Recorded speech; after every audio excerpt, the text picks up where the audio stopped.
Antes de generalizar este modelo de escolarización, que fue en el año 90, cuando apareció la LOGSE en España empezamos de forma experimental en el año 85. Entonces, en el año 85 se les dijo a las escuelas que quisieran que se apuntaran a este programa de integración. Es decir, se calculaba una por cada 250.000 habitantes, como máximo 2 niños por aula, es decir, se establecieron una serie de requisitos. Los profesores iban a tener formación, iban a tener preferencia en los apoyos de lo que es equivalente a su SUSAER, de nuestros equipos de orientación para apoyar la escuela. Entonces se apuntaron voluntariamente. Y antes de generalizar, entre el 85 y el 90, se realizaron 2 evaluaciones generales de cómo había funcionado la integración educativa, en aquel momento integración educativa. Y resultaron las evaluaciones absolutamente positivas.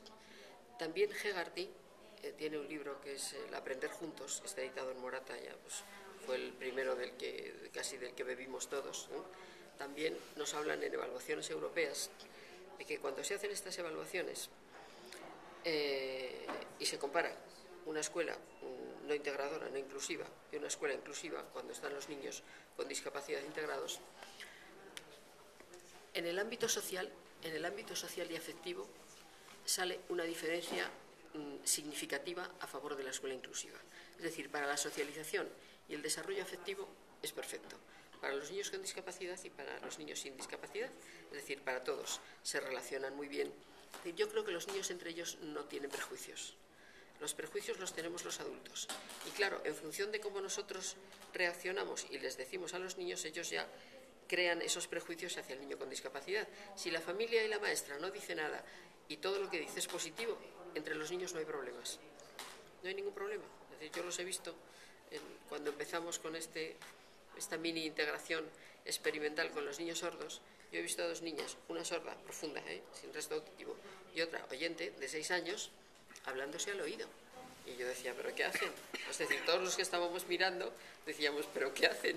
Es decir, la niña oyente le dijo no sé qué a la niña sorda al oído, la otra no oyó nada, es obvio, no podía, y la otra automáticamente, estábamos todos así mirándola, y la otra automáticamente le contestó igual al oído, no sabemos lo que le decía, los críos se entienden de maravilla. Y somos los adultos los que creamos todos los perjuicios. Entonces, lo que apareció en las evaluaciones es que a nivel social y a nivel afectivo era significativamente mejor la escuela inclusiva que la no inclusiva. Y a nivel de aprendizaje salían diferencias a favor de la escuela inclusiva, pero no diferencias significativas.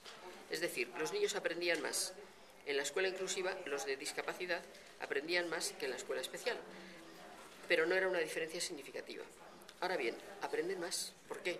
Pues porque el nivel de expectativas que hay en una escuela regular es muy superior al que hay en una escuela especial. Es decir, los maestros, sin darse cuenta, bajan la exigencia. Es lo que decía ahora Isabel Bayones. Bajan la exigencia y pobrecito que no puede. Sí, sí pueden. O sea, de tontos no tienen nada.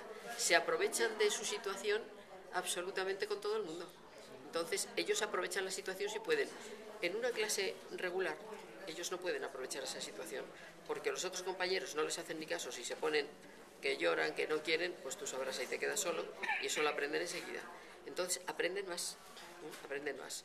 Los otros niños están perfectamente atendidos y hay cuestiones necesarias para una convivencia democrática que no se aprenden estudiando una lección, sino que se aprenden viviendo y conviviendo de una forma determinada todos los días, en el aula y en la escuela entera. Es decir, y esa convivencia entre los diferentes hay que aprenderla viviendo todos los días entre los diferentes. Y entonces yo aprenderé a respetarlos, aprenderé a conocerlos. Si paso a la sociedad, hay mucha gente que puede pensar que porque una persona sea ciega no puede trabajar. Oiga, mire, puede hacer muchísimas cosas y mejor que usted y que yo. Y porque una persona sea sorda no va a saber nada. Perfectamente, hace cosas mucho mejor que el resto. Entonces, si todos nos conocemos, los que no tienen discapacidad conocen a estos. Cuando sean mayores, tengan sus empresas, sean compañeros de trabajo, saben lo que pueden hacer. Es decir, yo creo que va a favorecer, de hecho en España lo está favoreciendo, la inserción laboral y la inserción social. Es decir, ahora mismo hay cientos de personas con discapacidad trabajando. Es decir, hay acuerdos entre la Fundación Síndrome de Down, la Fundación 11, la Confederación de Empresarios Independientes de Madrid, la CEIM, que les estaba comentando ahora a estos señores.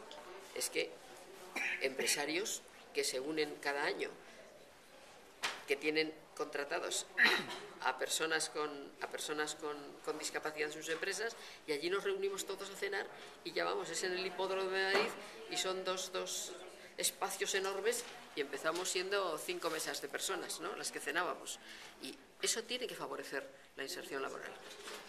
Y las políticas públicas, porque en España también está esto del 2%, Las ¿no? políticas públicas, claro, es que las empresas que contratan a personas con algún tipo de discapacidad se benefician económicamente. A ver, y desde el punto de vista económico, para una sociedad es más rentable que todos trabajemos a que una parte trabajemos y la otra viva de subvención. Siempre es mejor que todos trabajemos, aunque sean diferentes niveles, aunque sean tareas muy sencillas.